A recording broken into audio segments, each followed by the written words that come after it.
கர்த்தருடைய பரிசுத்த நாமத்திற்கு மகிமை உண்டாகட்டும். இந்த நாளின் கால வேளையில் இந்த இடத்துல வந்து தேவனுடைய வார்த்தையை தாகத்தோடு கேட்டுக்கொண்டிருக்கிற உங்கள் அத்தனை பேரையும் அற்புத இயேசு ஊழியத்தின் சார்பாக நான் உங்களை வாழ்த்தி வரவேற்கிறேன். கர்த்தர் நல்லவர். இந்த காலை தியானத்திற்கென்று தேவனுடைய ஆவியானவராலே தெளிவாக உணர்த்தி காண்பிக்கப்பட்ட தேவனுடைய வார்த்தை எபிரேயருக்கு எழுதின புஸ்தகம் 12ஆம் அதிகாரம் 1வது வசனத்திலிருந்து 3வது வசனம் வரை நாம் வாசிக்கலாம். எபிரேயருக்கு எழுதின புஸ்தகம் 12ஆம் அதிகாரம் 309வது பக்கத்தை நம்ம எடுத்துக்கொள்வோம். கர்த்தருக்கு மகிமை உண்டாகட்டும். Thank you Lord. 12ஆம் அதிகாரம் 1வது வசனத்திலிருந்து 3வது வசனம் வரையும் வாசிக்கலாமா?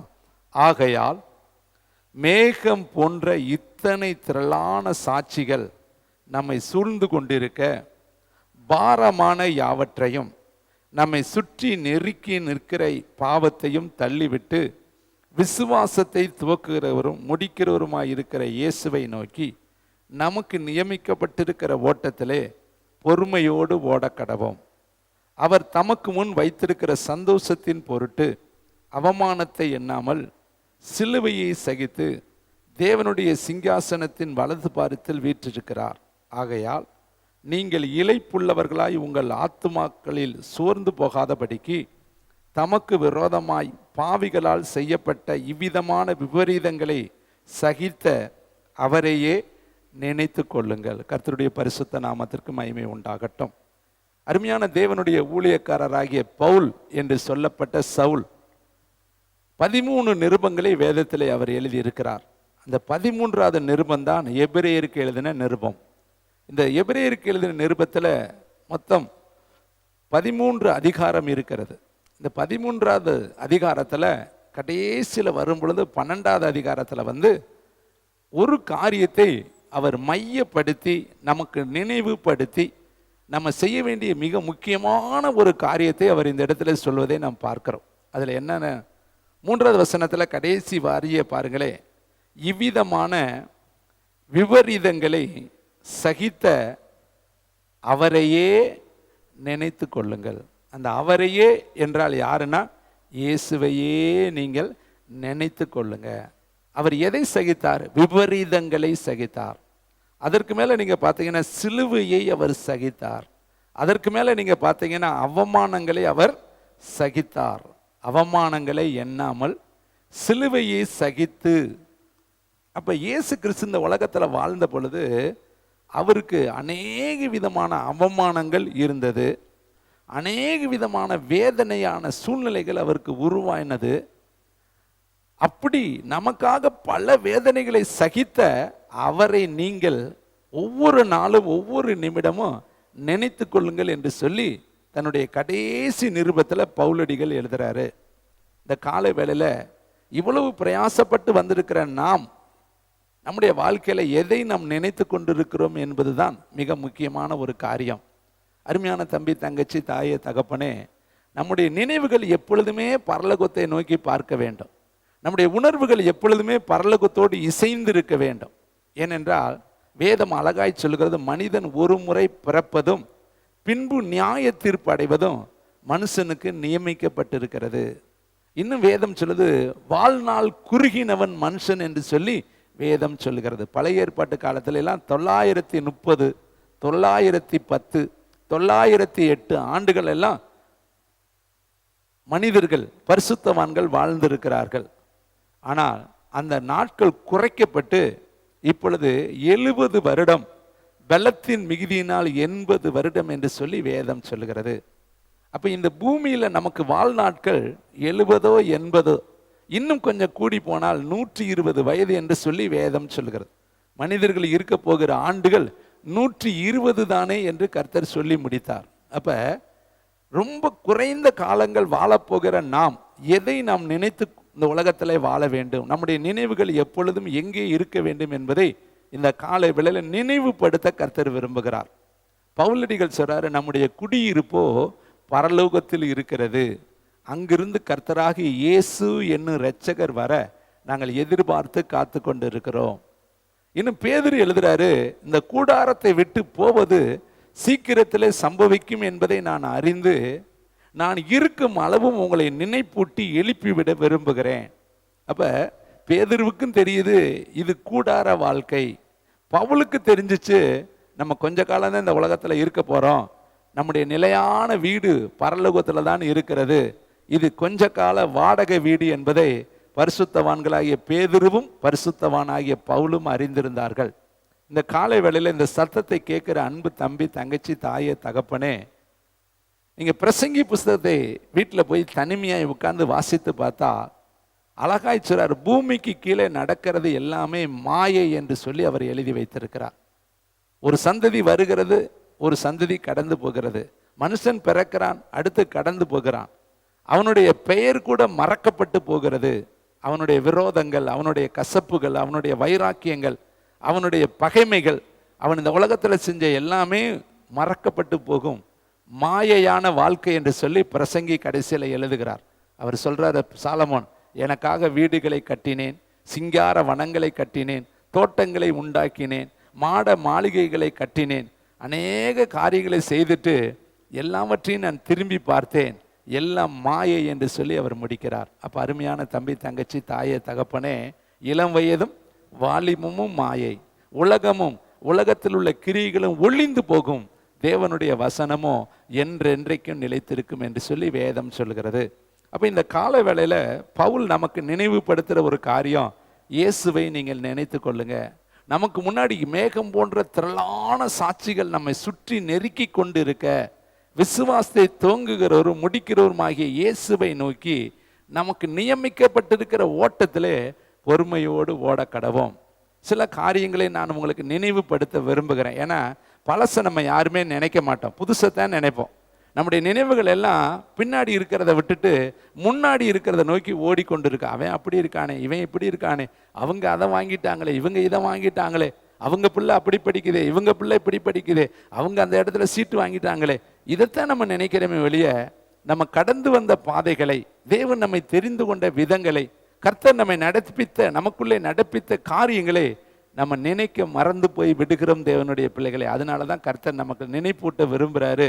அவமானங்களை சகித்த, சிலுவையை சகித்த, உங்களுக்காய் பாடுகளை சகித்த அவரை இந்த காலை வேளையில நினைத்து நீங்க அவரை நோக்கி பாருங்க.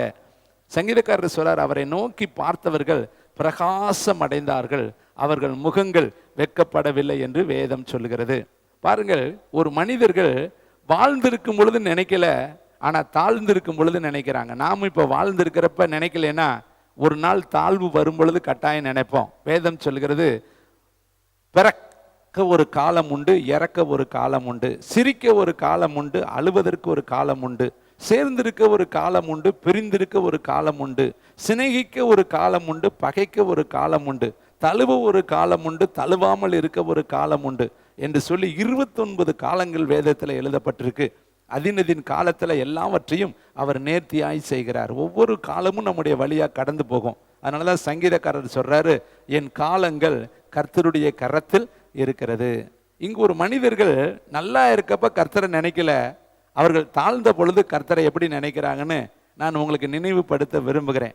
எப்பொழுதுமே வெயிலுடைய அருமை நிழலில் தெரியும், நிழலுடைய அருமை வெயிலில் தெரியும், குடும்பத்தினுடைய அருமை குடும்பம் இல்லாத பொழுது தெரியும், மனைவியுடைய அருமை மனைவி இல்லாத பொழுது தெரியும், கணவனுடைய அன்பு, கணவனுடைய அருமை கணவன் இல்லாத பொழுது தெரியும். ஒரு பொருள் நம்மகிட்ட இல்லாத பொழுதுதான் அதனுடைய மேன்மையும் மகிமையும் நமக்கு தெரியும். தேவனுடைய பிள்ளைகளே, சங்கீதங்களின் புஸ்தகம் 137வது சங்கீதத்தில் 1வது வசனத்தை எல்லாரும் எடுத்துக்கொள்ளும்படி உங்களை பச்சமாய் நான் கேட்டுக்கொள்கிறேன். பக்கம் நம்பர் 756வது பக்கம். நான் பக்கத்தை சொன்னால் நீங்கள் அழகாக எடுப்பீங்கன்னு தான் நான் அந்த பக்கத்தோடு சேர்த்து சொல்றது. ஏனென்றால் நீங்கள் அங்கே இங்கே தொலைவி நேரம் ஆயிரும். சங்கீதம் 137 1வது வசனம், பாபிலோன் ஆறுகள் அருகே உட்கார்ந்து நாங்கள் உட்கார்ந்து அங்கே சீயோனை நினைத்து அழுதோம். உட்கார்ந்து இருக்கிறது பாபிலோன், நினப்பு சீயோன். பாபிலோன்ல உட்காந்துக்கிட்டு சீயோனை நினைக்கிறாங்க. நம்முடைய வாழ்க்கையிலையும் அப்படித்தாங்க. வியாதியை ஆஸ்பத்திரியில் படுத்திருக்கிறப்ப தான் பழச நினைப்பாங்க, நான் எப்படியெல்லாம் இருந்தேன், எப்படியெல்லாம் ஓடுனேன், எப்படியெல்லாம் இருந்தேன். சில பேர் வறுமைக்கு உட்பட்ட பின்புதான் செழிப்பாக இருந்த காலங்களை நினைப்பாங்க. நீங்கள் வேதத்தில் இது புலம்பல் புஸ்தகத்தில் முதல்ல நீங்கள் வாசிக்க ஆரம்பித்தாலே, ஜனம் பெருத்த நகரி தனிமையாய் உட்கார்ந்து இருக்கிறாளே, சீமைக்கு ஒப்பானவள் இப்ப கப்பங்கட்டி கொண்டு இருக்கிறாளே என்று சொல்லி ஆரம்பிக்கும். அப்ப ஒரு காலத்துல ஜனம் பெருத்த எருசலேம் இப்ப கப்பம் கட்டி கொண்டு இருக்கிற எருசலேமாய் மாறி போனதாக நாம் வேதத்துல பார்க்கிறோம். அருமையானவர்களே, ஜனம் பெருத்திருந்த அந்த பட்டணம் இன்னைக்கு தனிமையா இருக்கிறதாக வேதம் சொல்லுது. இங்க பாருங்க, பாபிலோனுக்கு போய் 70 ஆண்டுகள் அங்க இருக்கிறாங்க. ஏன் இவங்க பாபிலோனுக்கு போனாங்க? ஏன் இவர்களுக்கு பாபிலோன் அனுமதிக்கப்பட்டதுன்னா, கர்த்தரை மறந்ததுனால, கர்த்தருடைய வார்த்தைக்கு கீழ்ப்படியாததுனால பேய்கள் தேசத்துல போய் 70 வருஷம் வாழ வேண்டிய துர்பாக்கியம் அவருடைய வாழ்க்கையில வந்துச்சு. இதை கேட்கிற தம்பி, தங்கச்சி, தாயே, தகப்பனே, எருசலேம் இசைவினைப்பான நகரம். எருசலேம் கர்த்தருடைய அலங்காரமான ஒரு கிரீடம். எருசலேமை சுற்றிலும் மலைகள் இருக்குமா போல இது முதல் கர்த்தர் என்றென்றைக்கும் இஸ்ரவேல் ஜனங்களை சுற்றி இருப்பார் என்று சொல்லி வசனம் சொல்கிறது. அப்படிப்பட்ட இஸ்ரவேலர்கள் ஏன் பாபிலோனுக்கு போகணும்னா, கர்த்தரை மறந்ததுனால, வார்த்தையை மறந்ததுனால, கர்த்தருடைய வார்த்தைக்கு கீழ்ப்படியாததுனால அவர்களுக்கு இருளான ஒரு வாழ்க்கையை கர்த்தர் அனுமதித்தார். அதனாலதான் அங்க போய் உட்கார்ந்து என்ன சொல்றாங்க தெரியுமா? சீயோனை நினைத்து அழுதோம். இந்த வசனத்தை நம்ம தியானிக்கும் பொழுது நிச்சயமாய் புதிய ஏற்பாட்டு காலத்தில் ஏசப்பா சொன்ன ஒரு மனிதனை நான் உங்களுக்கு நினைவுபடுத்த விரும்புகிறேன். வாசிக்கலாமா? லூக்கா எழுதின புஸ்தகம் 15ஆம் அதிகாரத்தில் இது இயேசு கிறிஸ்துவே சொன்ன வார்த்தை, மனிதர்கள் சொன்னதல்ல, இயேசுவே சொன்ன ஒரு உவமை காரியம். நிச்சயமா இது எல்லாருக்கும் நம்ம தெரிந்திருக்கணும். Thank you Holi spirit. 11ஆம் வசனத்திலிருந்து நான் வாசிக்கிறேன். பக்கம் நம்பர் 106 பக்கம், 106 புதிய ஏற்பாடு 106 பக்கம். தேங்க்யூ வண்டர்ஃபுல் த ஹோலி ஸ்பிரிட். லூக்கா 15ஆம் அதிகாரம் 11ஆம் வசனத்திலிருந்து நான் வாசிக்கிறேன். பின்னும் அவர் சொன்னது, ஒரு மனுஷனுக்கு 2 குமாரர்கள் இருந்தார்கள். அவர்களில் இளையவன் தகப்பனை நோக்கி, தகப்பனே, ஆஸ்திகளில் எனக்கு வரும் பங்கை எனக்கு தர வேண்டும் என்றான். அப்படியே அவன் அவர்களுக்கு தன் ஆஸ்தியை பங்கிட்டு கொடுத்தான்.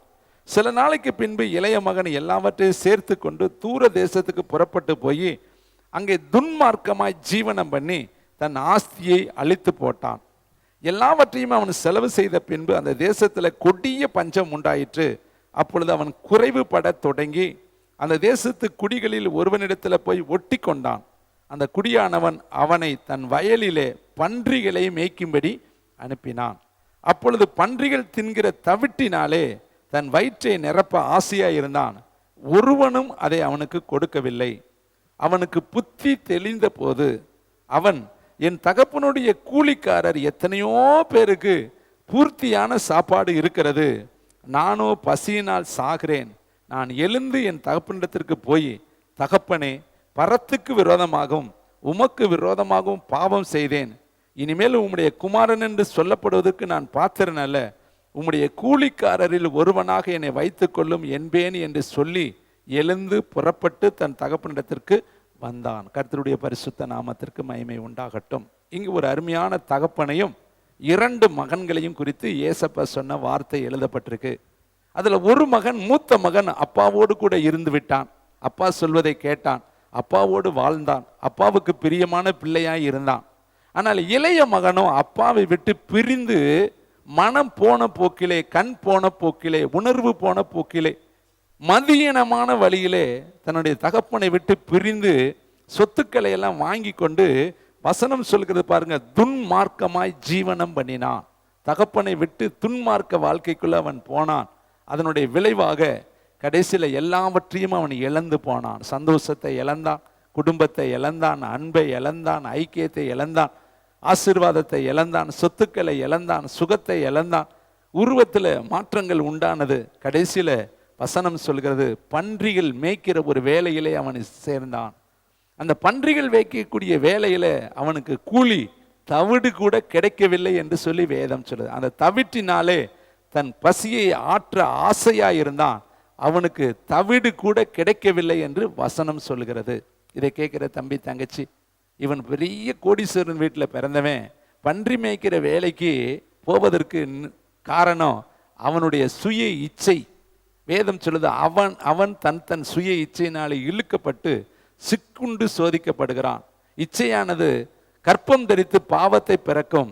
பாவம் பூரணமாகும் பொழுது மரணத்தை பிறப்பிக்கும் என்று சொல்லி வேதம் சொல்கிறது. இவன் தகப்பனை விட்டு போவதற்கு காரணம் இச்சை, பாவத்தின் இச்சை. அசுத்தத்தின் இச்சை, இந்த உலகத்தினுடைய வேஷம் அவனை இழுத்து கொண்டு போய் கடைசியில் பன்றி மேய்க்கக்கூடிய இடத்துக்கு கொண்டு போச்சு. அப்பதான் தன் தகப்பன் வீட்டை அவன் நினைத்து பார்த்தான். இதை கேட்கிற தம்பி, அன்றைக்கு பாபிலோன்ல போய் இஸ்ரவேலர்கள் கானான் தேசத்தை நினைத்து பார்த்தார்கள்.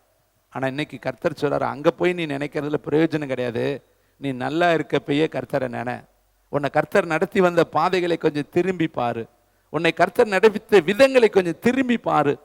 ஆபிரகாம் ஒருவனா இருக்கையில் நான் அவனை அழைத்து ஆசீர்வதித்து அவனை பெருக பண்ணினேனே, அதை நீ கொஞ்சம் நினைத்து திரும்பி பாரு.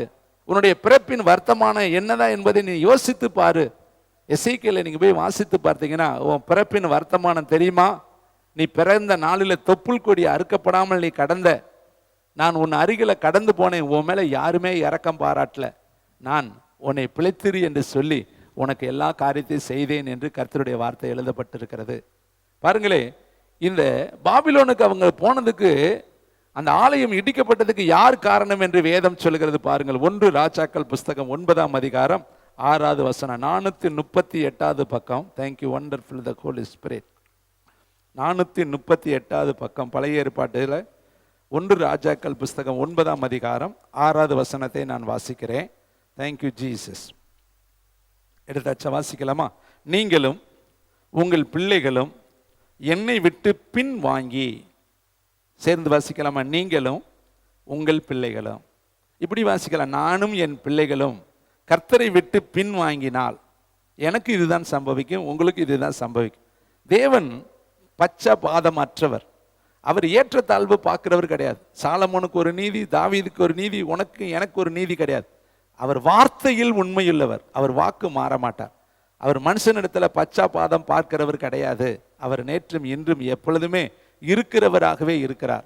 இப்ப சாலமோனுக்கிட்ட சொல்றாரு, நீங்களும் உங்கள் பிள்ளைகளும் என்னை விட்டு பின்வாங்கி நான் உங்களுக்கு முன் வைத்த என் கற்பனைகளையும் என் கட்டளைகளையும் கை கொள்ளாமல் போய் வேறே தேவர்களை சேவித்து அவைகளை பணிந்து கொள்வீர்களாகில் நான் இஸ்ரவேலுக்கு கொடுத்த தேசத்தில் அவர்களை வைக்காதபடிக்கு நிர்மூலமாக்கி, நான் இஸ்ரவேலுக்கு கொடுத்த தேசத்தில் அவர்களை வைக்காதபடிக்கு நிர்மூலமாக்கி என் நாமம் விளங்க நான் பரிசுத்தமாக்கின இந்த ஆலயத்தை என் சமூகத்தை விட்டு தள்ளுவேன். அப்பொழுது இஸ்ரவேல் சகல ஜனங்களுக்குள்ளும் பழமொழியாகவும் வசை சொல்லாகவும் இருப்பார்கள். என் வார்த்தையை கேட்டு அதன்படி செய்யாமல் நீங்கள் புறம்பே தள்ளி போனீங்கன்னா நான் உங்களை தள்ளி போடுவேன், உங்களை புறம்பே ஆக்கிடுவேன். நீங்க கடந்து போகிற எல்லாரும் பாருங்க, அடுத்த வசனம், அப்பொழுது உன்னதமானவராகி இருக்கிற உன்னதமாயிருக்கிற இந்த ஆலயத்தை கடந்து போகிறவன் எவனும் பிரமித்து பகுடியா ஈசலிட்டு கர்த்தர் இந்த தேசத்துக்கும் இந்த ஆலயத்திற்கு இப்படி செய்ததென என்று கேட்பார்கள். அதற்கு அவர்கள் தங்கள் பிதாக்கள் எகிப்து தேசத்திலிருந்து புறப்பட பண்ணின தங்கள் தேவனாய கர்த்தரை விட்டு வேறே தேவர்களை பற்றி கொண்டு அவர்களை நமஸ்கரித்து சேவித்தபடியினால் கர்த்தர் இந்த தீங்கையெல்லாம் அவர்கள் மேல் வரப்பண்ணினார் என்று சொல்வார்கள் என்றார். இதை கேட்கிற தம்பி, தங்கச்சி, தாயே, தகப்பனே, தேவனுடைய ஆசீர்வாதங்கள் எல்லாம் ஒரு கட்டளையோடு கூட தான் நமக்கு கொடுக்கப்படுகிறது, ஒரு பிரமாணத்தோடு தான் நமக்கு கொடுக்கப்படுகிறது, ஒரு உடன்படிக்கையோடு தான் நமக்கு கொடுக்கப்படுகிறது. உபாகமம் புஸ்தகம் 28ஆம் அதிகாரத்தில் 1வது வசனத்தில் வாசித்து பார்த்தா நிறைய ஆசீர்வாதங்கள் ரொம்ப அழகா இருக்கும்.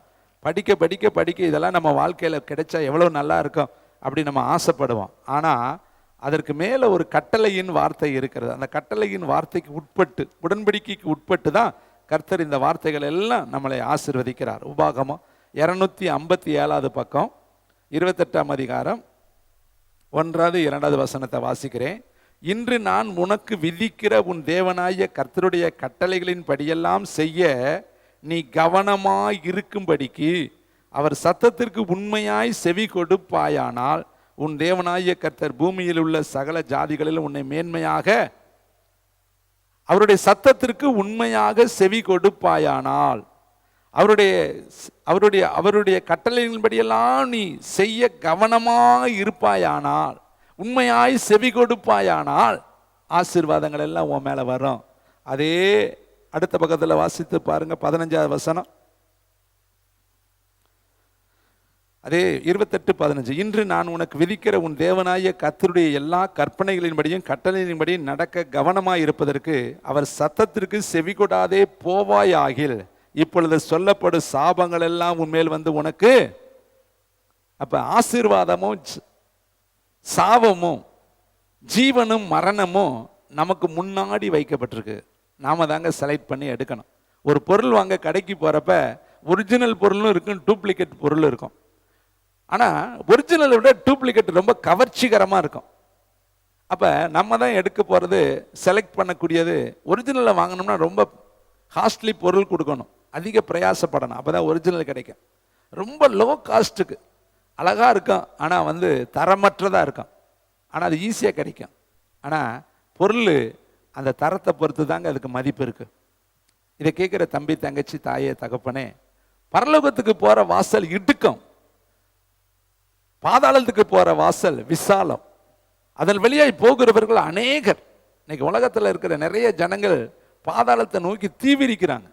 அந்த கூட்டத்தை நம்ம பார்க்கிறோம். ஆனா பரலோகத்துக்கு போறதுக்கு இடுக்கமான வாசல், ஆனா அதன் வழியாய் போகிற சிலர் தான் என்று சொல்லி வேதம் சொல்லுகிறது. அப்ப நீங்களும் அந்த சிலரில் ஒருவராக இருக்க ஆவியானவர் விரும்புகிறார். பாருங்களே, இங்க சாலமோனுடைய கீழ்ப்படியாததுனால தான் அவன் ஆலயத்தெல்லாம் கட்டிட்டு, கர்த்தர் ஒரு அழகான வார்த்தை சொன்னார், அந்நிய ஸ்திரிகளை நீ விவாகம் பண்ணக்கூடாது, அவர்கள் நிச்சயமாய் உன் இருதயத்தை வலிவி போக பண்ணுவார்கள் என்று கர்த்தர் அவனிடத்துல பல முறை எச்சரித்தார். ஆனால் அவனோ அந்நிய ஸ்திரிகள் மேல் மோகம் கொண்டு எகிப்திய ஸ்திரிகள், பாபிலோனிய ஸ்திரிகள், மோவாபிய ஸ்திரிகள் என்று எல்லா வகையான ஸ்திரிகளையும் தன்னுடைய மனைவியாக கொண்டான். 700 மனைவிகள் அவனுக்கு, 300 மறுமனை ஆட்டிகள், மொத்தம் 1000 பெண்களை தனக்கு மனைவியாய் கொண்டான். யாரு? சாலமோன். ஞானம் பெற்றவன், தேவனை தரிசித்தவன், தேவனிடத்துல கிருபை பெற்றவன். ஆனா பாவத்துல விழுந்து 1000 மனைவிகளுக்கு விருப்பமான காரியத்தை செய்ய கடைசியில் அஸ்தரோத்திற்காக கோயில்களையும் மோலோக்குக்கென்று காரியங்களையும் அவன் செய்தான். அதனால் அவன் கட்டின ஆலயத்தை கர்த்தர் பாபிலோன் ராஜா மூலியமாய் தீக்கரையாக்கினார். அங்கிருந்த அத்தனை 1000 ஜனங்களையும் அவன் கைது செய்து பாபிலோனுக்கு அடிமையாய் கொண்டு போனான். 70 வருஷம் பாபிலோன்ல அடிமையாய் அவர்கள் இருந்தார்கள். இதற்கு காரணம், ஒரு ராஜா, ஒரு தலைவன், ஒரு குடும்ப தலைவன், ஒரு தேச தலைவன் தேவனுடைய வார்த்தையை கேட்காத பொழுது, கீழ்ப்படியாத பொழுது, கர்த்தருடைய வார்த்தைக்கு புறம்பான காரியத்தை செய்யும் பொழுது தேசத்துல கர்த்தர் அழிவை அனுமதிக்கிறார். தேவனுடைய பிள்ளைகளே, இன்னைக்கு அதைத்தான் நம்ம நினைச்சு பார்க்கணும். அவ்வளவு பெரிய ஞானம் பெற்ற சாலமோனோ பெண்கள் விஷயத்துல தவறினது ஒரே காரியம், அவன் செஞ்ச தவறு பெண்கள் விஷயத்தில் அவன் செய்த தவறு தான். அப்ப பெண்கள் அவனுடைய இருதயத்தை வலிவி போக பண்ணினார்கள். வேதம் சொல்கிறது, பணம் எல்லாவற்றுக்கும் உதவும், பிரசங்கியில் இருக்கு. ஆனா தீமோத்தேயுல வாசித்து பார்த்தா பண ஆசை எல்லா தீமைக்கும் வேறாய் இருக்கிறது. அநேகர் அதை இச்சித்து விசுவாசத்தை விட்டு வழுகி போனார்கள் என்று சொல்லி வேதம் சொல்கிறது. அப்ப நம்ம தேவைக்கு உள்ள பொருளை ஆசையான பொருளாய் மாற்றிவிடக்கூடாது. அருமையானவர்களே, இதே மாதிரி இன்னொரு ராஜாவே நான் உங்களுக்கு காண்பிக்க விரும்புகிறேன் இந்த கால வேளையில. 2 நாளாகமம் புஸ்தகம் 16ஆம் அதிகாரம் 9ஆம் வசனம், 560வது பக்கம், பழைய ஏற்பாடு. தேங்க்யூ, வண்டர்ஃபுல் த ஹோலி ஸ்பிரிட். 560வது பக்கத்தை எடுத்துக்கொள்வோம். 2 நாளாகமம் 16ஆம் அதிகாரம் 9வது வசனம்.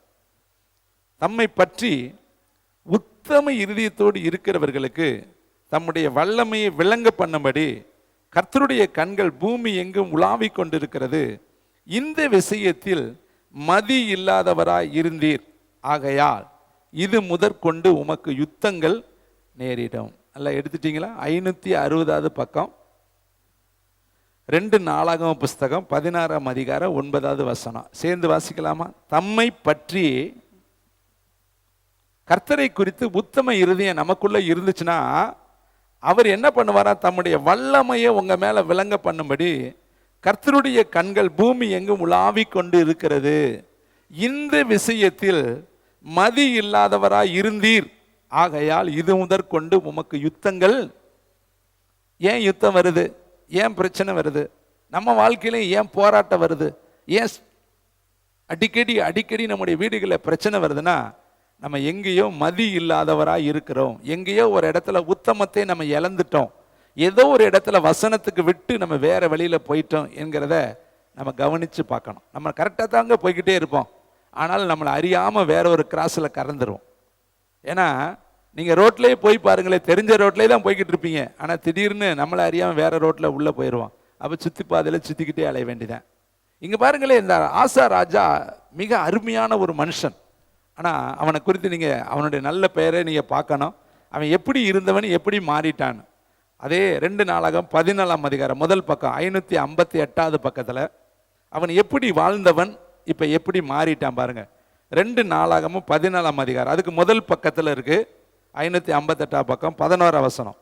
ஆசா தன் தேவனாகிய கர்த்தரை நோக்கி கூப்பிட்டு, கர்த்தாவே, பலமுள்ளவனுக்காகிலும் பலனற்றவனுக்காகிலும் உதவி செய்கிறது உமக்கு லேசான காரியம். எப்படி கர்த்தரிடத்தில் ஜெபம் பண்ணுறேன் பாருங்க. நாமும் ஒரு காலத்தில் ஜெபத்துல எல்லாம் ராக்கெட்டை விட உண்மையாக இருந்தோங்க. அப்போ எல்லாம் நமக்கு ஒரு ஆபத்து வரும் பொழுது கர்த்தரை மட்டும்தான் பிடிச்சிக்கிட்டோம். ஆனால் இப்போ பணத்தை பிடிச்சிக்கிட்டோம், ஆட்களை பிடிச்சிக்கிட்டோம், நம்முடைய படிப்பை பிடிச்சிக்கிட்டோம், நம்முடைய திறமையை பிடிச்சிக்கிட்டோம். இவன் இப்படி தான் நல்லவனாக தான் இருந்தாங்க. நம்மளும் அப்படி தாங்க. ஒரு காலத்தில் பிறக்கிறவங்க எல்லாருமே நல்லவங்க தாங்க. வளரும் பொழுது தாங்க மாறிடுறோம். நீங்களும் ஆரம்பத்தில் விசுவாசியாக இருக்கும் பொழுது ஆரம்ப விசுவாசியாக நல்லா தான் இருந்தோம். ஆனால் இப்போ விசுவாசியாக எப்படி இருக்கிறங்கிறது உங்களுக்கு தெரியும். புதுசாக கல்யாணம் முடிச்சுட்டு வரப்போ பொண்டாட்டிக புருஷனுக்கு அவ்வளவு கீழ்ப்படிவாங்க. கிழிச்ச கோட்டை அவங்க தாண்டவே மாட்டாங்க. இப்போ குனியை வச்சுக்கிட்டு தாண்டிக்கிட்டே தான் இருப்பாங்க. ஏன்னா அந்த காலம் மாறி போச்சு. அப்போல்லாம் வாங்க போங்கன்னு சொன்ன காலம் போய் இப்போ வாங்கங்கிறது போல் மாறி வாடா போடா அவனே இவனேன்னு பேசுகிற அளவுக்கு காலம் மாறி போச்சு. அதே கணவன் மனைவி தாங்க. பழக பழக பழக பாலும் புளிக்குங்கிற மாதிரி உறவுகளும் புளிச்சு போய் கசந்து போய் இன்னைக்கு மதியற்ற ஒரு வாரியத்துக்குள்ளே போய்கொண்டு இருக்கு. எல்லாருடைய வாழ்க்கையிலையும் இது இருக்கு. அப்போ இங்கே பாருங்க, ஆசா ஒரு காலத்தில் கர்த்தரை மட்டுமே சார்ந்திருந்தான். சொல்கிறான் பாருங்க, பலமுள்ளவனுக்காயிலும் பலனற்றவனுக்காயிலும் உதவி செய்கிறது உமக்கு லேசான காரியம். எங்கள் தேவனாகிய கர்த்தாவே, 11ஆம் வசனம், எங்களுக்கு துணை நில்லும். உம்மை சார்ந்து உம்முடைய நாமத்தில் ஏராளமான இந்த கூட்டத்துக்கு எதிராக வந்தோம். கர்த்தாவே, நீர் எங்கள் தேவன். மனுஷன் உம்மை மேற்கொள்ள இதே மனுஷன் தாங்க. இப்போ எவ்வளோ அழகா ஜெபம் பண்ணி ஆண்டவர் இடத்துல நன்மையை பெற்றுக்கொண்டான். மனுஷர்கள் ஜெயித்திடக்கூடாது ஆண்டவரே, நாங்கள் உம்மை பற்றி பிடிச்சுக்கிறோம்ப்பா.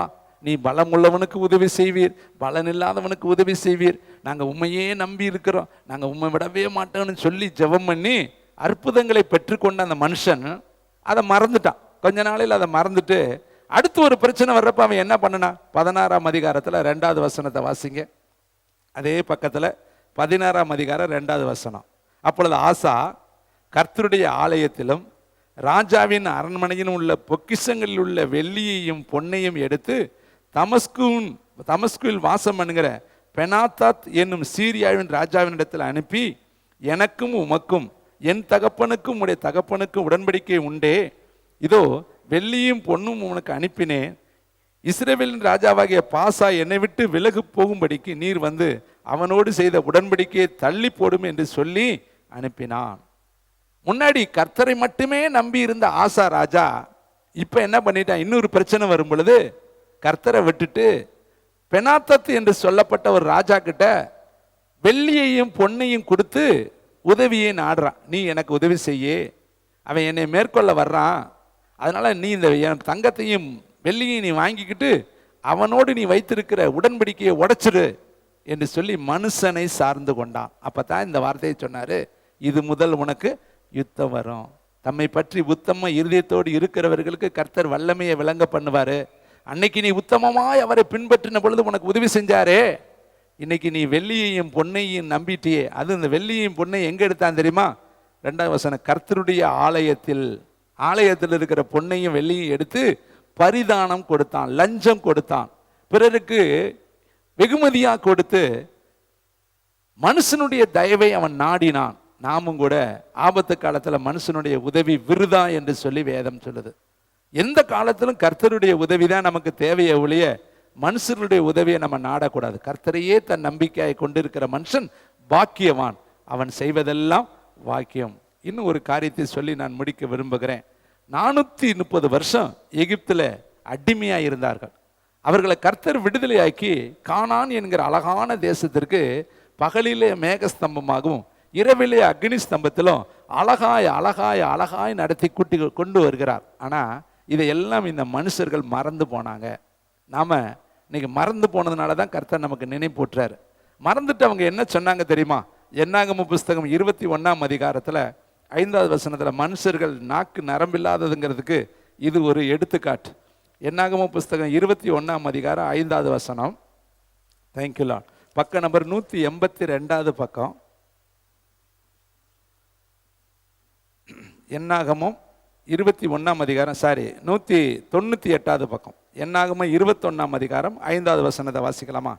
ஜனங்கள் தேவனுக்கும் மோசேக்கும் விரோதமாய் பேசி, நாங்கள் வனாந்தரத்தில் சாகும்படி நீங்க எங்களை எகிப்து தேசத்திலிருந்து வர பண்ணினது என்ன?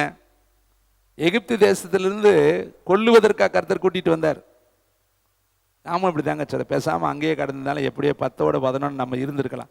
இங்கே வந்து மாட்டிக்கிட்டு ஈஸியாக சொல்கிறது, கல்யாணம் முடிக்கிறதுக்கு முன்னாடி மாப்பிள்ளை இல்லை ஒருத்தையும் கூட பார்க்க மாட்டேறான், கட்ட மாட்டேறான்னு. அன்னைக்கு எவனாச்சும் கிடைச்சா கட்டிட்டு போகலான்னு நினச்சிட்டு கட்டிட்டோடனே உன்னையை கட்டிக்கிட்டு நான் பாடுற பாடு, இல்லாட்டி என்ன பண்ணியிருப்பேன் நீ? அன்னைக்கு என்ன சொன்னேன்? இதாங்க மனுஷன். குழந்தைன்னு உருண்டு கத்துறது. குழந்தை மறந்து இந்த சனியனை பெற்றுக்கிட்டு பெரிய பாடு. இது வாச்சிருக்கு எனக்கு, இதை கட்டிக்கிட்டு இதை பிறந்துக்கிட்டு அதுக்கு பில்லாமலே இருந்திருக்கலாம். என்னங்க மனுஷன் பேச்சு? அன்னைக்கு 430 வருஷம் சட்டை இல்லாமல் துண்டை கட்டிக்கிட்டு அடிமையாக கிடந்தான். அவனை கர்த்தர் விடுதலையாக்கி வெளியே கூட்டிகிட்டு நல்ல ஒரு இடத்த நோக்கி கூட்டிகிட்டு போகிறாரு. இந்த மனுஷன் எவ்வளவு நன்றி இல்லாதவன் பாருங்க, அதான் எவ்வளோ சீக்கிரம் மறந்துட்டான் பாருங்க. நாமும் அப்படி தாங்க, பழசை மறந்துட்டாங்க, நிறைய மறந்துட்டு புதுசு மேலே நம்முடைய இருதயம் போயிடுச்சுங்க. அதனால தாங்க நம்ம பழசை ஒரு நிமிஷம் திரும்பி பார்க்காம இருக்கிறோம். அதனால தான் கர்த்தர் சொல்றாரு, சிலுவையை சகித்து அவரை நினைச்சு பாரு, பாடுகளை சகித்து அவரை நினைச்சு பாரு. உனக்காக சிலுவையில் தொங்குனாரே அதை கொஞ்சம் நினை, அப்ப நீ மற்ற காரியத்தில் நீ நினைக்கவே மாட்ட. பாருங்களேன், இவங்க என்ன சொல்றான் பாருங்களே. ஜனங்கள் தேவனுக்கும் மோசேக்கு விரோதமாய் பேசி, நாங்கள் வனாந்திரத்தில் சாகும்படி எங்களை எகிப்திலிருந்து வர பண்ணினது என்ன? இங்கே அப்பமும் இல்லை, தண்ணீரும் இல்லை, இந்த அற்பமான உணவு எங்களுக்கு மனதுக்கு என்ன உணவா? மண்ணா. இவங்களுக்கு எப்படி தெரியுதா? கொத்தமல்லி தேனிட்ட பணியாரம் மண்ணா இவங்களுக்கு அற்பமான உணவா போச்சான். பார்த்தீங்களா? வார்த்தையில் எவ்வளவு வெயிட்லெஸ் வேர்டு. தேவன் கொடுக்கிற அந்த அற்புதத்தை இவர்கள் எவ்வளவு இலகுவா சொல்றான் பாருங்க.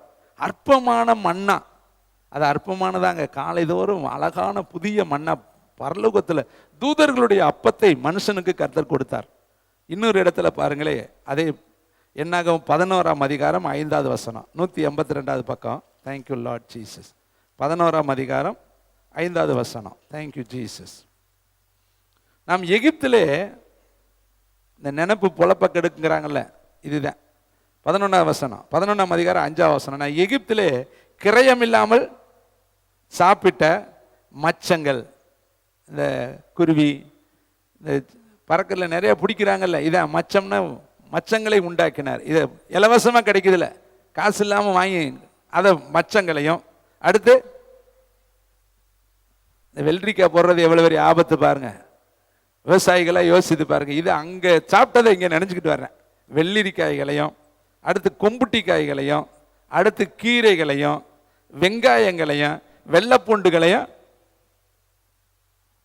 எதை நினைக்க இதாங்க நினைக்கிறதா? கானானை நோக்கி போறவே நினைக்கிறத பாரு. அடுத்து பாருங்களேன், அந்த மண்ணா கொத்தமல்லி விதையளவு மாத்திரம் இருந்தது, அதன் நிறம் முத்து போலவும் இருந்தது. ஜனங்கள் போய் அதை பொறுக்கி கொண்டு வந்து இட்லியா சாப்பிட்டா 10,000 அதை தோசையா சாப்பிட்றது, அதுவும் 10,000 அதை பணியாரமா சாப்பிட்றது, அதுவும் பத்தாட்டி அதை என்னென்னமோ செய்ய முடியும், கந்தரகோலம் பண்ண முடியுமோ. அந்த ஒரு மாவு தானங்க அது, அதே அரிசி தானே, அதில் போட்டு இதை சாப்பிட்டு பார்த்தாலும் வாய்க்கு ருசி இல்லை, அதை சாப்பிட்டு அதை ருசி. இதை பாருங்களேன், என்ன கந்தரகோலம் பண்ணுறான். மண்ணா பரலோகத்திலிருந்து கொடுத்து அரைச்சானா, அடுத்து என்ன இடிச்சானா, அப்புறம் சமைச்சானா, அதை அப்பங்களாக சுட்டாங்களா. ஆனால் என்ன செஞ்சாலும் அது ருசி புதுவ ஒளிவ எண்ணெயின் ருசியாக இருந்தது. அப்போ இத்தனை ஜாமானையும் அவன் அங்கே தூக்கிட்டு வந்திருக்கான் பாருங்க. ஒருத்தன் சிற்ப கருவியை தூக்கிட்டு வர்றேன். யாக்கோபோடு வந்த ராகேலு என்ன பண்ற, சுரூபத்தை கொண்டுட்டு வர்றான். இங்கே இவங்க பெறப்படும் பொழுது எந்திரத்தையும் எடுத்திருக்காங்க, சமைக்கிற சட்டி எல்லாத்தையும் தூக்கியிருக்காங்க பாருங்க, ஒன்றும் விடாமல் தூக்கிட்டு வந்திருக்கேன். இதுக்கெல்லாம் இடையில தேவைப்படும்னா அந்த காலத்தில் பார்த்தா அந்த வெத்தலை ஓடுறவன் ஒரு பொட்டி ஒன்று வச்சு டக்கு டக்குன்னு கொட்டிட்டு கிடக்கிற மாதிரி இவங்க இதெல்லாம் விடாமல் தூக்கிட்டு வந்து அதை புதுசாக டிசைன் பண்ணியிருக்கான் பாருங்க. அதை குத்தி குத்தி சாப்பிட்டு பார்த்துருக்கேன். அப்போ இவங்க நினைப்பு பூரா கீரையிலையும் கொம்புட்டிக்காயிலையும் தான் இருந்திருக்கு. செங்கடல் பிறந்துச்சு அதை நினைக்கல, யோர்தான் பிரிந்தது அதை அவங்க நினைக்கல. வானத்திலிருந்து மண்ணா கொட்டுதே அதை அவங்க நினைக்கல. 430 வருஷத்துலேருந்து விடுதலையாக்குனாரே அதை அவங்க நினைக்கல. அற்பமான உணவையே அவங்க நினச்சிக்கிட்டு போனாங்க. இதை கேட்குற தம்பி தங்கச்சி, நாம் அப்படி நினைக்கக்கூடாது. தேவன் நமக்கு செய்த நன்மைகள் நிறையா இருக்குது, அதை நினைக்கணும். அதனால தான் பவுலடிகள் எழுதுறாரு, பாடுகளை அவமானங்களை சகித்த அவரையே நினைத்து கொள்ளுங்கள். நான் ஒரே ஒரு காரியத்தை அவரை குறித்து உங்களுக்கு நினைவுபடுத்தி முடிக்க விரும்புகிறேன். டைம் ஆயிடுச்சு. எபிரேயருக்கு எழுதின புஸ்தகம் 12ஆம் அதிகாரத்தில் வாசிட்டோம். ஏசாயா தீர்க்கதரிசி புஸ்தகம் 53ஆம் அதிகாரத்தில் 860வது பக்கம். ஏசாயா இயேசு கிறிஸ்து பிறப்பதுக்கு பல ஆயிரம் ஆண்டுகளுக்கு முன்பாக இயேசுடைய பிறப்பு எப்படி இருக்கும்னு 860வது பக்கம் 2வது 3வது வசனம். 53ஆம் அதிகாரம் 2வது 3வது வசனம். இளங்கிளை போலவும் வறண்ட நிலத்திலிருந்து துளிர்கிற வேலை போலவும் அவருக்கு முன்பாக எழும்புகிறார். இயேசு இந்த உலகத்தில் எப்படி இருந்தாரா? அழகும் இல்லை, சௌந்தரியமும் இல்லை. அவரை பார்க்கும் பொழுது நாம் அவரை விரும்பத்தக்க ரூபமும் அவருக்கு இல்லாதிருந்தது. அவர் அசட்டை பண்ணப்பட்டவரும் மனுஷரால் புறக்கணிக்கப்பட்டவரும் துக்கம் நிறைந்தவரும் பாடு அனுபவிக்கிறவருமாய் இருந்தார். அவரை விட்டு நம்முடைய முகங்களை மறைத்து கொண்டோம். அவர் அசட்டை பண்ணப்பட்டிருந்தார், அவரை எண்ணாமல். 4000 வருஷத்துக்கு முன்னாடியே ஏசாயா எழுதியிருக்கிறார். வேத பண்டிதர்கள் சொல்லக்கூடிய கணக்கின்படி என்ன எழுதியிருக்கிறாரு?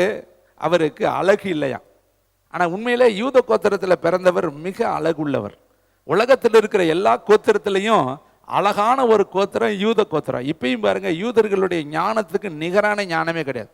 இன்னைக்கு இந்த உலகமே ஸ்தம்பித்து இஸ்ரவேலுக்கு முன்னாடி நிற்க முடியாமல் தடுமாறுது. அவங்க ஞானத்துக்கு முன்னாடி நிற்க முடியல, அவங்க கண்டுபிடிப்புகளுக்கு முன்னாடி நிற்க முடியல. இன்னைக்கு உலகத்தில் இருக்கிற எல்லா கண்டுபிடிப்புகளுமே தேவனுடைய பிள்ளைகள் தான் கண்டுபிடிச்சிருக்கிறாங்க. கடிகாரத்தில் இருந்து, வானொலியில இருந்து, டிவியில இருந்து, உலகத்தில் இருக்கிற எல்லா கண்டுபிடிப்புகள். இன்னைக்கு அணு ஆயுதங்கள் எல்லாம் வித்தியாசமான அணு ஆயுதங்கள் எல்லாம் கண்டுபிடிச்சிருக்கிறாங்க. அவங்க ஞானம், ஒரு யூதன் இருந்தானா அவனுக்கு 10 லட்சம் பேத்துக்கு அவன் ஒரு ஆள் சமமா இருப்பான். அவ்வளவு பெரிய ஞானம் அவனுக்குள்ள ஆண்டவர் வச்சிருக்கிறார். அவன் ஞானத்துக்கு முன்னாடி உலகமே ஸ்தம்பிக்குது. இன்னைக்கு சின்ன இஸ்ரவேல் தேசத்தை ஒண்ணுமே செய்ய முடியல பாருங்க. முழு உலகமும் யுத்தம் பண்ணினாலும் அந்த இடத்துல இருக்கக்கூடிய அந்த மனுஷர்களை தொட்டவே முடியல. ஏனென்றால் அங்க பள்ளத்த கோட்டையும் அரணுமாய் தேவனுடைய கர்த்தருடைய கரம் இருக்கிறது. கைத்தட்டி கர்த்தருக்கு நன்றி சொல்லுங்க. அந்த கோத்திரத்தில் பிறந்த இயேசு எல்லா மனுஷனை விட அழகுள்ளவர். ஆனா எங்கே அவர் அழகற்றவராய் மாறினார்? எங்கே பார்க்கத்தக்க ரூபமற்றவராய் மாறினார்? எந்த இடத்துல அவருக்கு பார்க்கத்தக்க ரூபம் இல்லாமல் போனதுன்னு வசனம் சொல்லுகிறது. பாருங்களே, வசனத்தை சொல்லி முடிக்கிறதுக்கு முன்னாடி மத்தேயு 27ஆம் அதிகாரம் அவரை சிலுவைக்கு கொண்டுட்டு வர்றாங்க. அதுவரையும் அவர் அழகாத்தான் இருந்தார், பார்க்கத்தக்க ரூபம் தான் இருந்துச்சு. ஆனால் அங்கே தான் அவருடைய உடம்பை சிதைத்தார்கள். அவருடைய வாழ்க்கையில் மிகப்பெரிய கொடூரமான ஒரு சம்பவம் உனக்காக எனக்காக இயேசு ஏற்றுக்கொண்டார் என்று வேதம் சொல்லுகிறது. மத்தேயு 27ஆம் அதிகாரம் 29ஆம் வசனத்தை வாசிக்கலாம். முள்ளுகளால் ஒரு முடியை பின்னி அவர் சிரசின் மேல் வைத்து அவர் வலது கையில் ஒரு கோலை கொடுத்து அவர் முன்பாக முழங்கால் படியிட்டு யூதருடைய ராஜா வாழ்க என்று அவரை பரியாசம் பண்ணினார்கள். அவர் மேல் துப்பி அந்த கோலை எடுத்து அவர் சிரசில் அடித்தார்கள். அவரை பரியாசம் பண்ணின பின்பு அவருக்கு உடுத்தியிருந்த மேலங்கியை கழற்றி அவருடைய வஸ்திரங்களை அவருக்கு உடுத்தி அவரை சிலுவையில் அறையும்படி கொண்டு போனார்கள். இங்க பார்த்தீங்கன்னா முள்ளுகளால் முடியை வைத்து தலையில் அடித்தார்கள். பெனிகாஸ்ட் என்று சொல்லப்பட்ட முள்ளு அவருடைய கண்கள் வெளியாய் மலை தலையில் ஒவ்வொரு பகுதியிலும் அது இறங்கினது. அங்கதான் அவர் அழகற்றவராய் மாறினார். அவரை சவுக்கில் அடிக்கும் பொழுது, மிலார்களால் அடிக்கும் பொழுது உடம்புல இருக்கிற ஒவ்வொரு பகுதியிலையும் 40 அடிகள். அந்த அடிகளில் உடம்புல இருக்கிற இடம் முழுசும் இரத்த காயமாய் மாறினது. உடம்பெல்லாம் உளப்பட்ட நிலம் போல மாறினது. பாருங்க, அவர் தலையில கொட்டினார்களாம், முகத்துல துப்பினார்களாம், சிரசுல அடித்தார்களாம், அங்கியை கலற்றினார்களாம். ஒவ்வொரு நாளும் இதை நம்ம நினைக்கணும் தம்பி. உனக்காக ஒருத்தர் சிலுவையில அடிக்கப்பட்டார், உன் குடும்பத்துக்காக ஒருத்தர் சிலுவையில அடிக்கப்பட்டார், உனக்காக ஒருத்தர் காரி துப்ப தன்னுடைய முகத்தை ஒப்பு கொடுத்தார். நீ அழகா இருப்பதற்காக அவர் அழகற்றவராய் மாறினார். நீ சந்தோஷமாய் வாழ்வதற்காக அவர் சிலுவையில் அத்தனை 1000 லட்சம் வேதனைகளை அவர் தனி மனிதனாக இந்த உலகத்துல சுமந்தார். இது ஒவ்வொரு நாளும் இன்னைக்கு எதையோ நம்ம நினைக்கிறோம். வசனத்துல ஏசாயால எழுதுறாரு, உன் நினைவுகள் என் நினைவுகள் அல்ல, உன் வழிகள் என்னுடைய வழிகளும் அல்ல. உன்னுடைய வழிகளையும் உன்னுடைய நினைவுகளை விட என்னுடைய வழிகளும் நினைவுகளும் வானத்திற்கும் பூமிக்கு உள்ள வித்தியாசமா இருக்கிறது. நம்ம ஒன்று நினைக்கிறோம், கர்த்தர் ஒன்று நினைக்கிறார். நம்ம அவருடைய நினைவுக்கு உட்பட்டுட்டோம்னா அவர் நினைக்கிற பாதையில நம்மளை கொண்டுட்டு போவார். சவுல் நினைத்தது கிறிஸ்தவத்தை அழிக்க நினைத்தார்.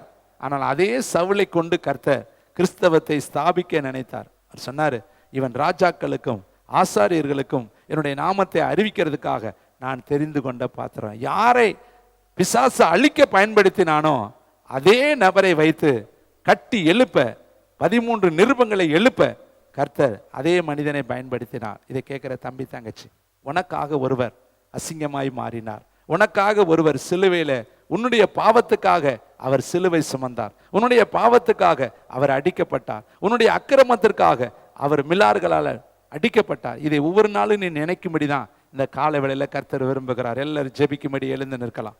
தேங்க்யூ. ரீபா கபா லாராபா ஷகல ரபோ